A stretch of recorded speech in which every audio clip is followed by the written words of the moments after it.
In this video, we're going to look at the decades from 1970 to 1990. You just went through a unit on the civil rights movement, so we've gone past some of the height of the Cold War and expanding of rights for various groups in the United States.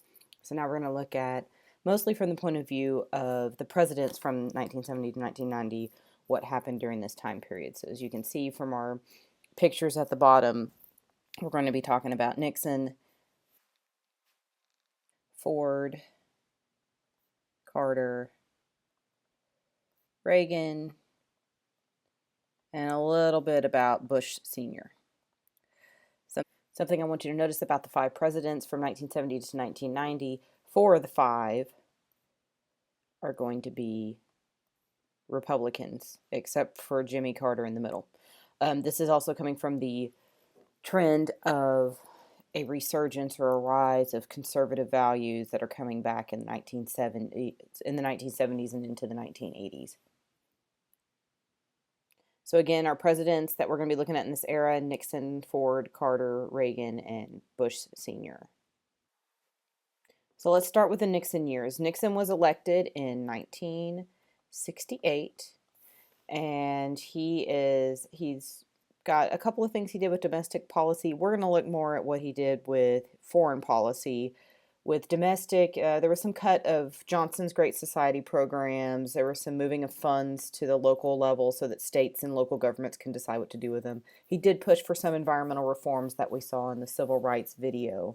During this time with the economy, prices are going to start going up. We're going to start seeing a trade deficit where we have more imports than exports. We're also going to see a rise in unemployment during this time. So domestically, maybe not the best time, but there are some advancements with foreign policy with Nixon during this time. One of his milestones is going to be reopening relationships with China. During the Cold War, we didn't really talk a whole lot with China, but during this time they do become a communist country. We do not recognize them as a country for quite a while, and we actually recognize the people that moved to Taiwan, which is an island off the coast of China. We recognize them as the official government of China, not the People's Republic of China, which is a communist country. They tried to become part of the UN. We'd always try to block them from joining. So there was some kind of bad blood before before Nixon went and visited China. Nixon was the first president to visit China. There wasn't really any major diplomatic agreements, but it restored some diplomatic relations, and this is seen as the greatest foreign policy achievement of Nixon's administration. So something that's helpful to remember. He also saw the goal of opening diplomatic relations with China, since they're very close to communist northern Vietnam, that this could put some pressure on that communist northern Vietnam, because this is towards the end of the Vietnam War and starting of Vietnamization and pulling our troops out of the area. And so he thought maybe if we show that we can have some open diplomatic relations with China, that could put some pressure on North Vietnam. Next is the détente with the Soviet Union, and for your vocabulary, détente is a relaxing of tensions. And so the goal of the détente was to halt the buildup of nuclear weapons. So this is starting to, get that start to get that gradual reduction in nuclear weapons. He did visit the Soviet Union in 1972. He is the first president to visit Moscow. They signed what we call the SALT Treaty, which is the Strategic Arms Limitation Treaty. And this was to control the growth of nuclear weapons. We also agreed during this time to sell American grain to the Soviet Union to help them with food shortages. So this is another example of trying to lessen the Cold War a little bit and start opening up some relations with some of these communist nations. The big highlight, unfortunately, for Nixon of his presidential career is going to be the Watergate scandal. And there's a whole lot that goes into this story. We're not going to go into too much of the story, but maybe just give you the highlights so you understand why he got in so much trouble and ended up ultimately resigning from office. So it starts with his election in 1972. He wins overwhelmingly, but apparently it seems that he was a little paranoid about winning. And there's a break-in during the race in the Democratic Party headquarters in the Watergate building, and it's ex-CIA, and they go to try to look up information. So there's originally a break-in, and that's at the Democratic National Headquarters.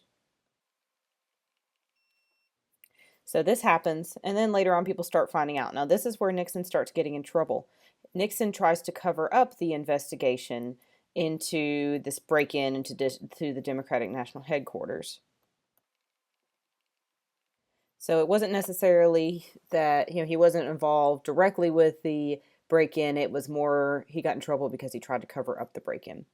So this later leads to people finding out that Nixon secretly recorded White House conversations, and some of these conversations talked about the Watergate break-in and about the cover-up, but Nixon refused to hand over these tapes. And this leads to a big deal where the Supreme Court later says, no, you have to turn them over because, and he says he doesn't want to because it's a matter of national security, and the Supreme Court says, oh, no, you need to. And so in the end, they realize they have enough ammunition to impeach the president, which means you file charges against him, and that's a vote by the House of Representatives. So Nixon, realizing that he was most likely going to be impeached and put on trial, and he didn't want to go through all this, then he resigns. And he resigns before Congress has the chance to impeach him. And for us, the big deal for us is kind of the after effect of the Watergate scandal. So some different impacts of the Watergate scandal. It's going to lower confidence in government officials. Remember, we had the Teapot Dome scandal in the 1920s, and we've had other scandals with presidents in history where it just lowers our confidence in their officials. It's going to show a growth of presidential power that created new opportunities for abuse. There's various examples that we don't have time to go into of things that Nixon did to kind of abuse his power as the president. And this scandal kind of shows where it kind of heightened that abuse of that power. One that's going to be really important for us is it showed the system of checks and balances, and that the president was going to be held accountable for his actions. Also, Congress passing new laws to curb presidential power and trying to restore the balance of the executive and legislative branches. Supreme Court preserves its independence because they ordered Nixon to hand over the tapes. And this is also an example of one of the principles of the Constitution of limited government, that yes, we're going to make the president follow the law just like everybody else.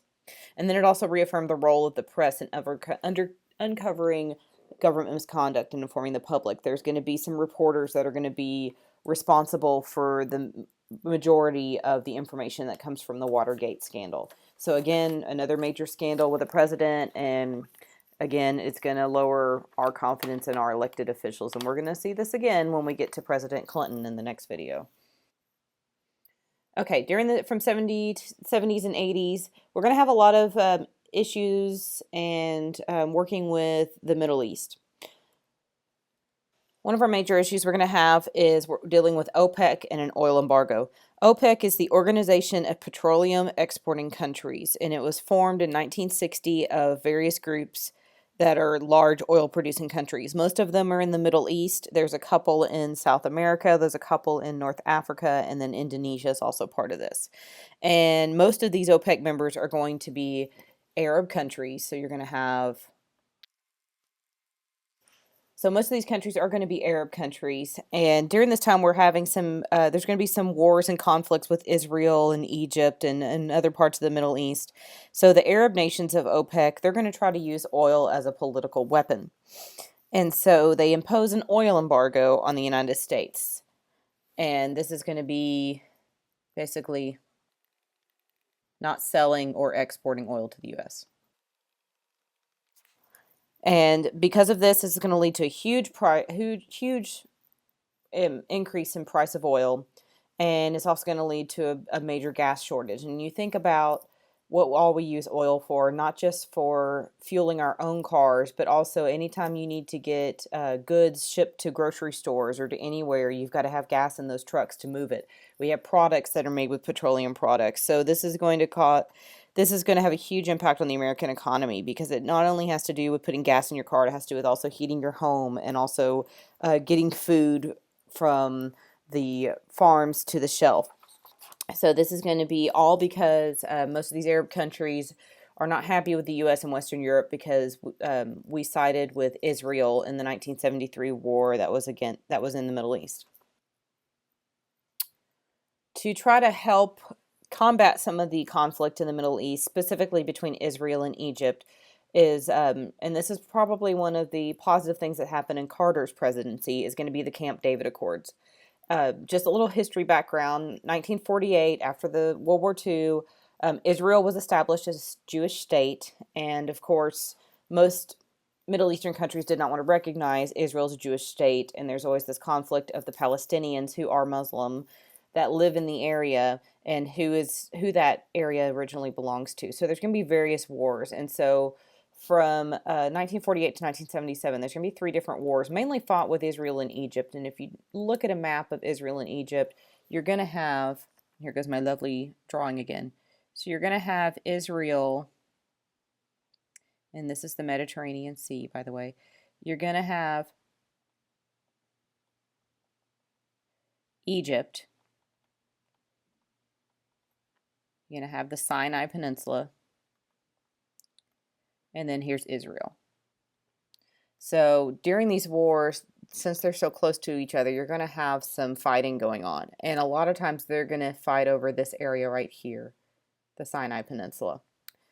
And it is a very strategic location, not just because it does connect 2 different seas, and it is very important for shipping and trade. And so you have this fighting. Israel tries to take over the Sinai Peninsula. So Carter decides, after some of the fighting, to bring the 2 leaders from Egypt and the Israeli leader to the U.S. They go to Camp David and they sign the Camp David Accords. And in this agreement, Egypt agrees to recognize Israel's right to exist, and Israel leaves the Sinai Peninsula and gives it back to Egypt.